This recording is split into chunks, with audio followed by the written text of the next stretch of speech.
Hello, Coach. How's it going? Very well. How are you? Wonderful.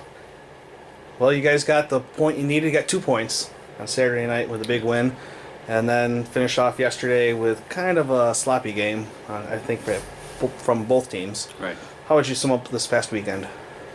Saturday was really good. Fitz played really well. I thought overall we played really well defensively, and it was a good game. It was a tight game, 2-1 going to the third. So we got the 2 points, locked up the playoff spot, which is probably why you saw some sloppy play yesterday from both teams. I mean, Syracuse was eliminated. We didn't have anything to play for really. So I think that's probably why I saw a little bit of sloppiness. But it is what it is. Sometimes when you have a team that's been eliminated, you'll see headhunting and fighting going on. Didn't see any of that with Syracuse. No, and you never. I can't remember the last time we had a game that wasn't, just up and down hockey with Syracuse. Mike Beavis runs a really quality program. He doesn't tolerate that kind of play. So we talked to our guys too going into the game. Said, listen, we're not going to, it's not going to be circus out there. Let's go play some hockey, get ready, get some good habits going in the playoffs. But that's just how Mike runs his program. He does a really good job. We did notice between the first and second period when the players were coming back out for the second, Sal and their goaltender bumped gloves as they passed each other on the ice. So, I mean, there's good feelings between these two teams, a lot of respect. Yeah, there's a ton of respect, and I think, it starts at the top. I mean, Mike, I think they ended up with the least penalty minutes in the league this year, and he's right in that spot every year. So, we enjoy playing those guys. It's good hockey. So now it's on to the playoffs. Jersey Shore again, the dreaded Jersey Shore. Here we go again. 5-on-5, we've said it all season. Skate with any team that's out there. So looking for good discipline from your guys upcoming on Friday. Yeah, their power play is really good, and if we give them a lot of power play opportunities, they're don't really have much of a chance. 5-on-5, I like our matchups. I think we can play with them all day long. But it'll come down to a few bounces. Playoffs, it always comes down to goaltending. I think we need to be disciplined. We need good goaltending. We got a shot. Speaking of good goaltending, Saturday night, Fitzpatrick played really well. Yeah. So hopefully he can ride that streak into this postseason. Yeah, he's been really focused, and I think since he came over to us, a couple months ago now, I think he's gotten better and better. I think he's gotten more comfortable here, and confidence is everything. He's playing with a ton of confidence right now. Are there any guys that you could see stepping up playoff-wise for the team? Yeah, I think you'll see your two captains step up. I think you'll see guys like Ryan Logar step up. Pocobello. I think Kurt Villani's playing as well as he has all season long, and guys like Gibby Stewart, Devin Kasparek.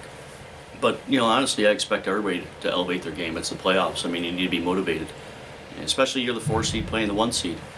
Gotta get after it. The last couple sets of games, I've noticed that guys like Ryan Logar, even Poco, been really disciplined in how they approach. Is that something you consciously told them to do, or is that something they're just kind of doing on their own because they know they got to stay disciplined to win in Jersey Shore? No, it's one of those things. Undisciplined penalties, you harp on them all year long, and I guess it's like kind of having your own kids at home. Sooner or later, something finally sinks in, and they tend to get it. So I think some of the guys have been taking the undisciplined stuff early in the year. It's finally starting to click that all it does is hurt the team. So it's good to see, though. Because I noticed, especially in the Syracuse series, Ryan Logar was getting hacked to pieces, and he did nothing. Yeah. Normally, Ryan would turn around and just start wailing on the guy, but yeah. He didn't do that. I was actually really impressed with that, because when we need someone like Ryan on the ice. Is Ryan okay, by the way? Yeah, he's okay. His wrist's a little bit sore. It was actually our own guy that slashed him. He was coming around the net, and I don't think Jake Andriaccio saw him, and took a swipe and got him right on the wrist bone. But he'll be a little sore, but he'll be okay. I did speak with Andrew Logar last night at the after party. He definitely does not like Jersey Shore, and he wants to do anything he can to beat them. And he was kind of beating it into his brother too. No dumb penalties, no dumb penalties. We can beat these guys. Yeah. Well, I think one thing you see out of the Logar brothers, and you guys saw it last year, but now this year that we have Andrew, is they are wicked competitive. And Andrew's no different than Ryan in that regard, and he hates to lose. And frankly, I don't think he likes Jersey Shore at all, for whatever reason. Honestly, I think we have good games with him, but sometimes there's a team that kind of sticks in your craw a little bit, and they seem to do that for him. He doesn't talk very much, but when I was on the bench in Jersey, he was pretty vocal about playing well. Yeah, he's like I said, he's pretty competitive. And you talk with his dad. I mean, his dad's the same way. He's a pretty quiet guy, but he's wicked competitive. When the game starts, man, he's ready to go. That's good. Well, good luck this weekend upcoming, and hopefully we'll move on to the next round. Hopefully, thank you.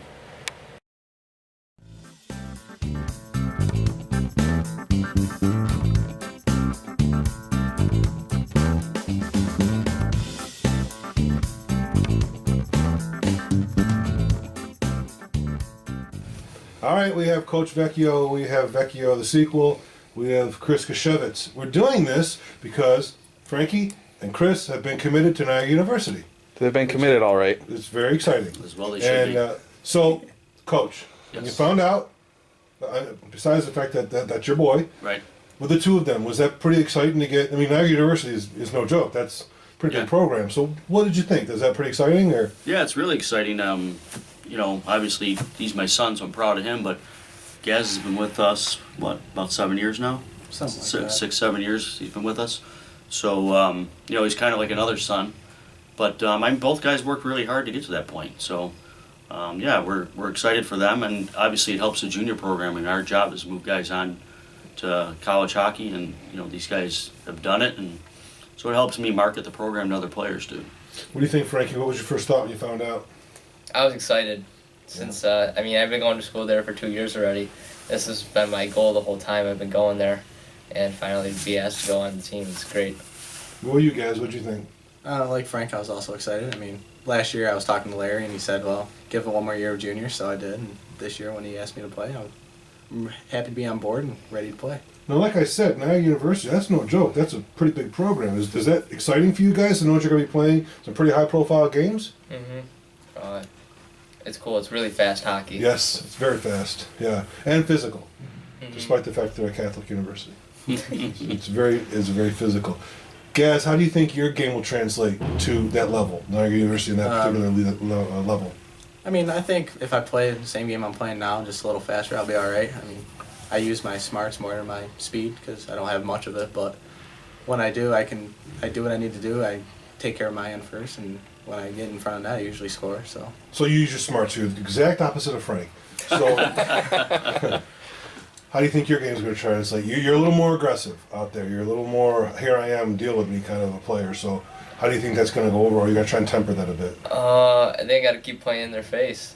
Yeah. Get under their skin, and then got to be shifty. Get out of the way of the hits. How does this help? Aside from the marketing thing, is there anything else that this does for the program? As far as exposure, gives a little more prestige to the program. Oh yeah, for sure. I mean, last year in our first year we had Jake Burford go to Rochester College in Michigan, so that helped. And the more commitments you get for guys to play college hockey, it helps the program big time.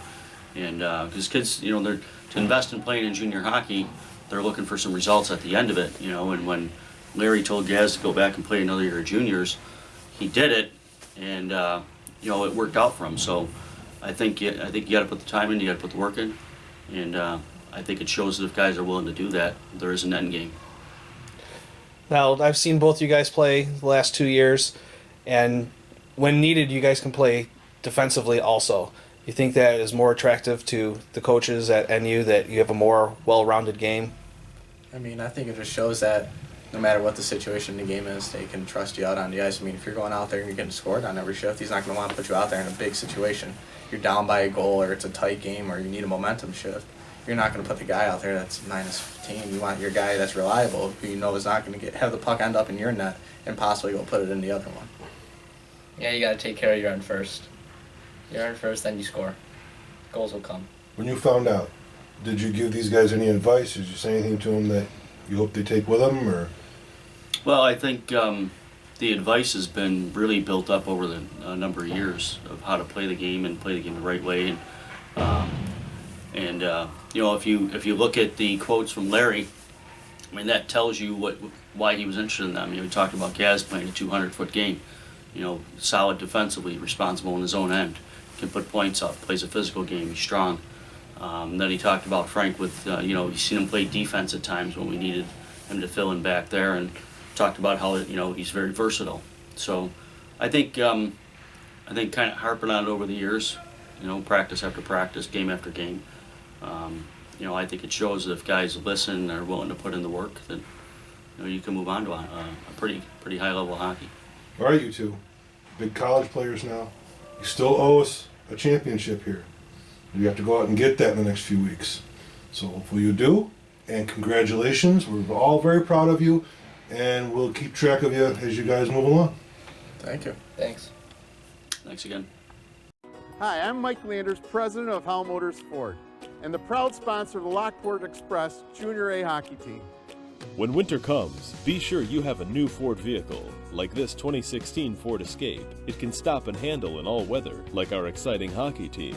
Looking for a truck for winter? Don't forget the 2015 Ford F-150. Remember, when choosing your next vehicle, be like the Lockport Express. Be on the winning team, the Howell Motors Ford team.